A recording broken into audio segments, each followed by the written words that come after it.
Hello, I'm Sarah Jack and I'm a therapist in lockdown in Dorset.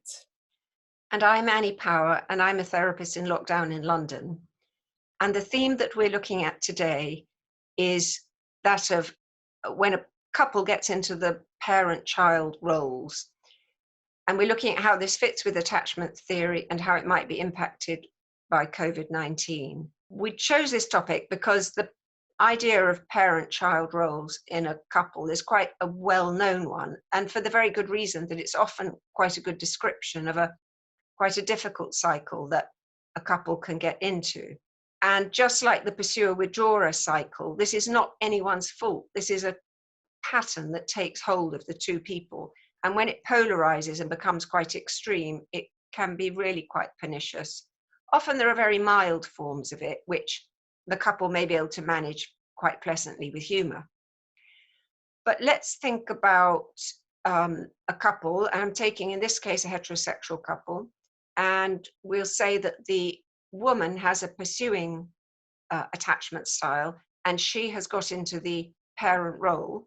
So the male partner has an avoidant attachment strategy and he has fallen into the child role. It's not always that way, and later on I'm going to talk about what happens if the avoidant person is in parent role and the pursuing one is in child role. It can go either way with, I think, slightly different outcome. But now we're thinking of a pursuing woman in times of COVID who was already in a critical parent mode. The uncertainty and sense of helplessness that comes with the virus is likely to exacerbate these kind of patterns.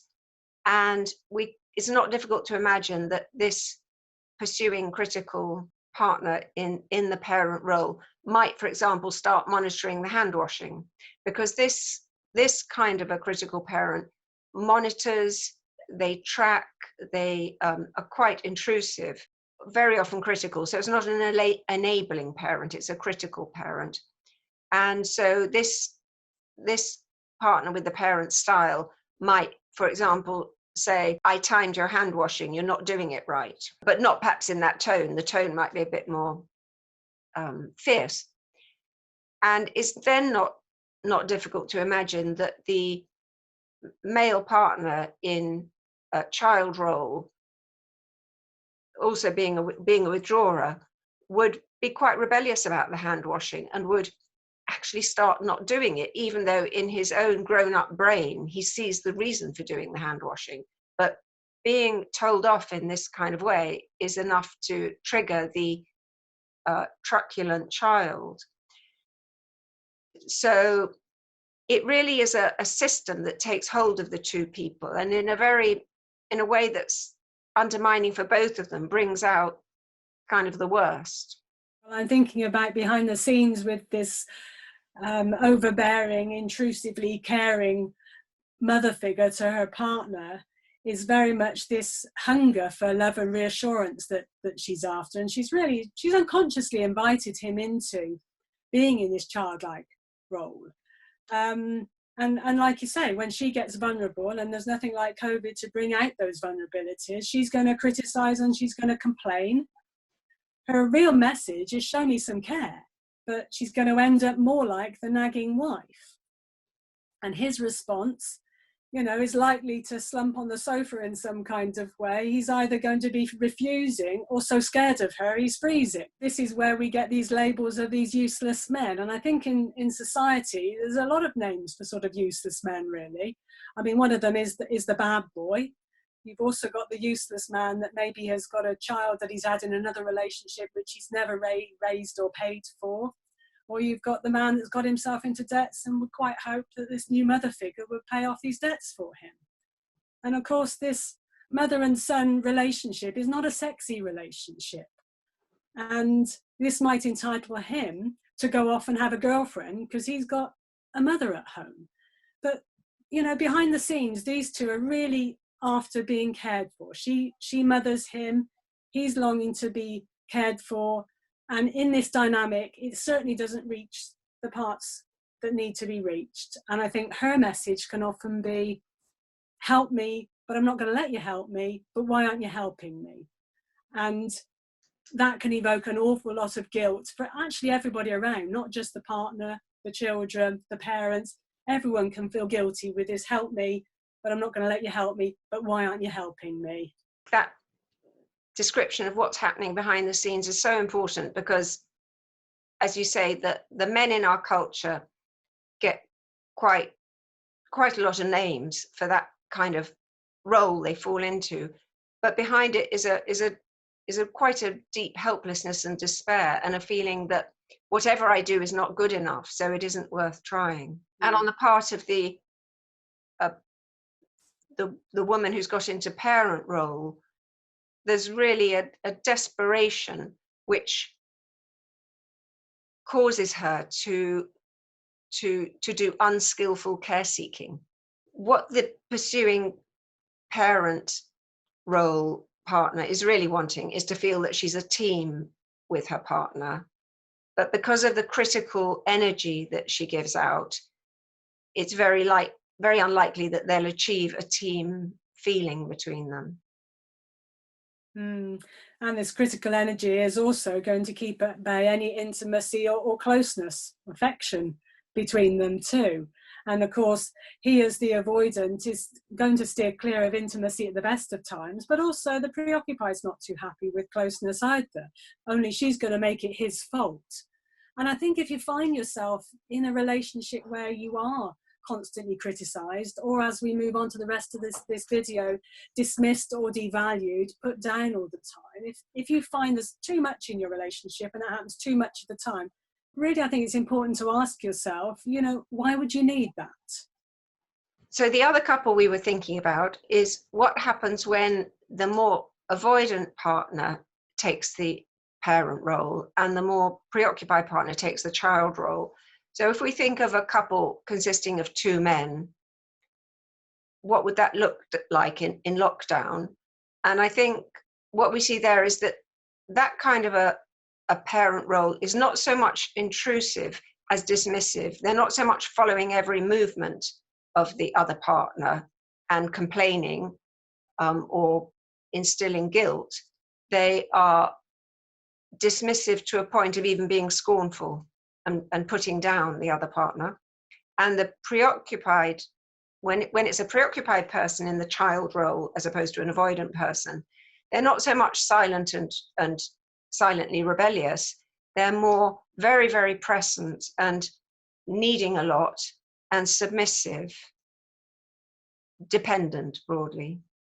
And this, like the first version of parent-child, it's very painful. It's a pattern that the two are drawn into. And it's important that they see, just as with the withdrawer-pursuer pattern, that it's important for them to see that it's not caused by the other partner. It's something that the two are drawn into. In such a couple, we might quite often see a difference in income, so that the person in the preoccupied child role is financially as well as emotionally dependent on their avoidant partner. But it's important to realize that the avoidant partner will have their own reasons for being with someone of possibly lower status or of less obvious competence in the world. And whatever the story is between a couple, there's going to be some kind of we would say, an unconscious story as to why they chose that person. I was thinking about the avoidant, when they get stressed, when they get vulnerable during these COVID times, if they're a little bit dismissive in the first place, they start to become very dismissive, very devaluing, very controlling, maybe even to the point of being hostile. I mean, they're already characters that tend to think more of themselves and, a lot less of others. And they're going to match themselves up with, as you've commented, a submissive partner who's going to be maybe childlike, helpless, not feeling very competent in the world generally. And they tend often not to really trust themselves that they can be adult. And behind the scenes for the submissive, in their helplessness and childlike state, is really a sense of hoping that someone's going to come. Well, okay, that avoidant partner might well come, might well take over, but actually that's not going to get to the parts that need to be reached actually for either of them, albeit the dynamic might work well for life. And I think with you know, when you do get an avoidant male who has gone into that really controlling, dismissive, devaluing place, absolutely not going to show his partner that she or he is important to them, because they didn't feel important to anybody.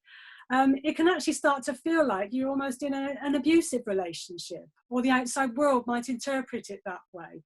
But actually this avoidant man is feeling incredibly frightened and incredibly powerless. And I think that the point about the virus and how this exacerbates all these cycles, because there is uncertainty about income and health, because there is fear, both the attachment cycle and the parent-child cycle can both be ramped up.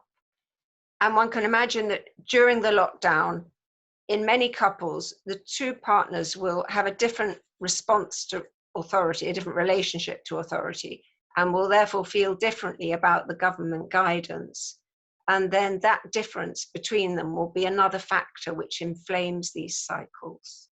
I think that was a really good point. And one further thought from me is that in society, we seem to have a sense that for the avoidant, dismissive and the submissive partner, we tend to feel sorry for her or him in their submissive position.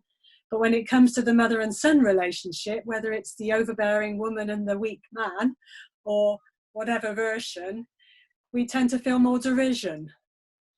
I think this point about gender that Sarah's just made is really interesting. And there is actually so much that we might have said about gender. And in a way, we have avoided it because it can get very complicated. But I'll make one observation here, which says something about the pursuer-withdrawer couples.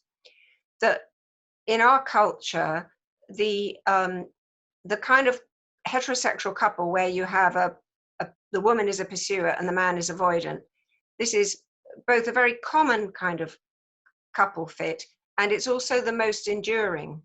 It's not, research shows that it's not the most rewarding for either partner, but it's the one that tends to last the longest. Whereas, say, two avoidant people, that's one of the shorter, one of the least enduring. But if the woman is the avoidant partner and the man is the preoccupied, the partnership is not as long lasting on the whole, because in our culture, women have traditionally been raised to take care of relationships. Obviously, a lot of families now try to be more equitable in the way they raise and condition their children. But certainly in the past, women were raised to take care of relationships. It was something that their own mothers implicitly passed on to them, that this was their responsibility. And if a heterosexual couple has a woman as the pursuer, then she's got two reasons for holding on to the relationship. She's got her pursuer needs, and she's got her this skill that she developed at her mother's knee. If the woman in a heterosexual relationship is avoidant, then she hasn't got the motivation to bring that taking care of the relationship. And that's why those couples don't last as long. But it's good perhaps to reflect on how that difference in gender conditioning looks in same-sex couples. And with lesbian couples, of course, it means you have two people who have been raised to take care of the relationship, which can be quite helpful. And in relationships with gay men, in the past, it has sometimes meant that no one is really watching the shop. I think we've said enough about the parent-child dynamic, and so we'll just thank you for watching. The very sad thing that sometimes happens when the avoidant withdrawing partner only wakes up too late, that their ambivalent, preoccupied partner is giving up on them and has finally had enough of trying to repair the relationship.